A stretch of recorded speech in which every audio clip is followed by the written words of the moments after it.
Ladies and gentlemen, welcome to the autoX Awards 2025. It's finally that time of the year where we get to push motorcycles to the absolute limits. And we're in our 90th year, and as usual, we have a star-studded lineup of new motorcycle launches ready to be pushed to the absolute limits. But before we get started, let me introduce you to them. Of course, we start with the biggest, and that is Ducati's flagship sports tourer, the Multistrada V4 S, launched just a few weeks back. And as far as sports tourer goes, this one is probably the most capable for this type of environment. Now, we talk about the V4S specifically. Well, you get Marzocchi shocks up front, you have semi-active suspension, and you have the 1160cc Gran Turismo V4 engine, which puts out about 170 bhp, 123 Nm of peak torque, and it has a bunch of electronic nannies in order to help you to access that power fully. Over that, you also get some safety equipments, including forward collision warning, blind spot assist, and all that is a radar-based system. With that, let's move on to what will absolutely be a track weapon, which is the Panigale V4 S. Now, this, with the recent GST 2.0 rates, has been priced at 39 lakh rupees. But to be honest, if you want an absolute track weapon which can also be used for your daily use, if you so wish, well, nothing gets better than this. This gets the V4 engine with the desmodromic valve system. With that, of course, you have a full race titanium exhaust system, which costs about 13 lakh rupees, and you also have an aftermarket dry clutch, which costs about 5 lakh rupees. In total, this unit costs about 56 lakh rupees, and that has helped not only with power but also with weight savings. The weight has gone down by 6.5 kgs. The power has gone up to 228 bhp. Now that will be mad, and I cannot wait to try it. With that, of course, we come to probably one of the most hyped dual sport motorcycles that has been launched in the country in recent times, which is the Kawasaki KLX 230. Now, of course, it was launched at 3.5 lakh, but that was a direct import. Kawasaki moved the manufacturing to India, and that brought the price down to 1.99 lakh. And the recent GST updates, well, this now costs 1.84 lakh, and I think that is a great deal. We talk about some specifications. Well, it gets the 233cc air-cooled single-cylinder engine, makes about 17.8 bhp, 18.3 Nm of peak torque. Now, that may not seem like much, but you factor in the weight, which is 139 kgs, and the power to weight ratio will definitely surprise you. With that, it also gets double channel ABS. You get a 21 and 18-inch wheel combination. I know that will get a bit hairy on track, but you get it out in its element and it will absolutely decimate anything that comes in its way. Next, we move on to the 650cc launches from Royal Enfield for the year, and the first one was the Royal Enfield Bear 650. Now, this is a more rugged version of the Interceptor 650, and if you look at the styling, well, it's been inspired by the desert racers of the Big Bear run in the 60s and 70s. Of course, as I mentioned, it gets the 650cc engine, parallel twin engine, makes about 47 bhp, but thanks to a rerouted exhaust and some tuning, well, they've been able to muster out 57 Nm of peak torque. And if you talk about the weight, well, that is 216 kgs, and one of the lowest in the 650cc lineup. If you talk about some equipment, of course, you get dual channel ABS, you get a color TFT screen with smartphone capability, and overall, now I did ride it in some rugged off-road environment, and to be honest, I felt it could do better on some tarmac roads, and I cannot wait to test it out on a proper racetrack to see how it gets along. Next, we move on to probably one of the most anticipated Royal Enfields of all time. Of course, it is the Royal Enfield Classic 650, and this is something which people have been demanding for the longest of time. Of course, like the Bear 650, it gets the 648cc parallel twin motor, makes 47 bhp, but makes do with just 53 Nm of peak torque. However, it does get the safety suite, including the dual channel ABS, but not so much in terms of premium componentry. You get a semi-digital instrument cluster with the triple pod for some added accessories.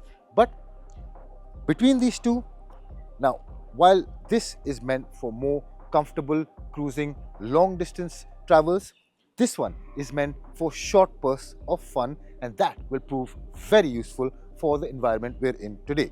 Next, we move on to the Royal Enfield, which gets the smallest capacity engine but gets the most amount of attention in this lineup. It is, of course, the Goan Classic 350, and it shares the specifications with its other siblings, which is 350cc single-cylinder engine, which makes about 20 bhp, 27 Nm of peak torque. But I feel that's about where the similarities end. Now, it is 2 kgs heavier. And in terms of other specifications, of course, you get the tubeless spoke wheels, 19-inch at the front and 17s at the back, with white wall tires. And this, of course, is a bobber style motorcycle inspired by the bobber movement of the 60s and 70s, which really took Goa by storm. It gets a bunch of vibrant color options as well, and I think that is its particular USP. With that, of course, you get the ape style handlebar, you get the tire hanging fenders at the front and at the back, and standard it comes with a single seat option, but you can also have a pillion seat as an option. Overall, very stylish, very much looking forward to testing out on track to see its mettle. After the Classic 350, we move on to the Scram 440. Now this is the revised version of the Scram 411 that you used to get earlier, and this has been optimized for better on-road and off-road usage. Now it gets the 440cc single cylinder engine, makes about 26 bhp, 34 Nm of peak torque, is based about 197 kgs, which is round about 2 kgs heavier than what it used to be. In terms of other specifications, well, you get a 19-inch front alloy wheel and 17-inch at the back. Now this, of course, does get block pattern tires, might get hairy on the track, but that remains to be seen. Next, we move on to the Aprilia Tuono 457, and this motorcycle is personally what I'm looking forward to trying out the most. In terms of specifications, well, it gets the 457cc liquid-cooled parallel twin 270-degree crank engine, makes about 47 bhp, 43 Nm of peak torque, and it has all the sports bike credentials that you need. Last but not the least, we have the smallest motorcycle in this comparison, which is the CB125 Hornet. But honestly, I think this definitely makes the right amount of attention. If you can look at the colors, if you can look at the styling, it definitely turns heads. Now the engine has been borrowed from the SP125, but it has been detuned, makes about 11 bhp, 11 Nm of peak torque, and it weighs 124 kgs. Of course, with that, it has the componentry to make it a little more premium. You get the golden USD forks, you get the TFT screen with mobile connectivity, and it has the chops to make it a definite contender for the motorcycle category. How it gets along, well, that remains to be seen. Next, we have the Aprilia SR 175, probably the most sportiest scooter in the lineup we have today. And this one, of course, gets the 175cc engine, gets the right amount of componentry, and a definite contender for the best of the lot here. The second sports scooter, one which is also highly anticipated, is this Ntorq 150. Makes about 13 bhp, about 14 Nm of peak torque, 150cc engine, and well, just look at it. Definitely makes the right kind of tension off track, probably make one on track as well. Then we have Piaggio's latest 2025 lineup, and a part of that is this, the Vespa 150, and this one is the Qala edition, which has been inspired by the Mehendi motifs.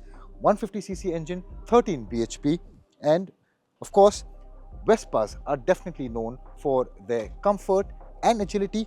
Maybe this one lives up to the mark. Well, that remains to be seen. Next, we move on to the electric lineup of the scooters that we have today, and we start with this, the TVS Orbiter. Costs about 99,900 rupees, and TVS has built this to be a premium commuter. Gets a 3.1 kWh battery option.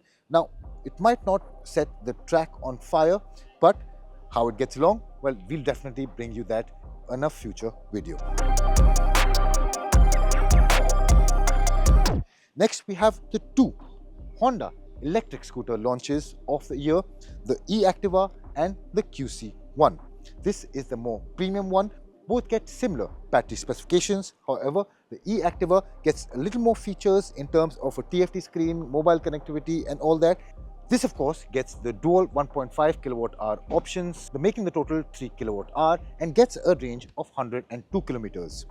Then we move on to the Honda QC1, which gets a fixed 1.5 kWh option, gets about range of 80 kilometers. Again, might not set the track on fire, but with Honda's two-wheeler credentials, might surprise us. That remains to be seen. So, ladies and gentlemen, that was our star-studded cast of new motorcycle and scooter launches for 2025.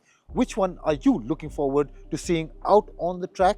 Tell us in the comment section down below before we get out our final video, which will tell you which is the fastest, which one surprised us and which one we clearly didn't like. So, ladies and gentlemen, thank you guys for watching. Please do hit the like button, subscribe to our channel if you want the coverage to our autoX awards, and definitely leave a comment telling us which one you enjoyed.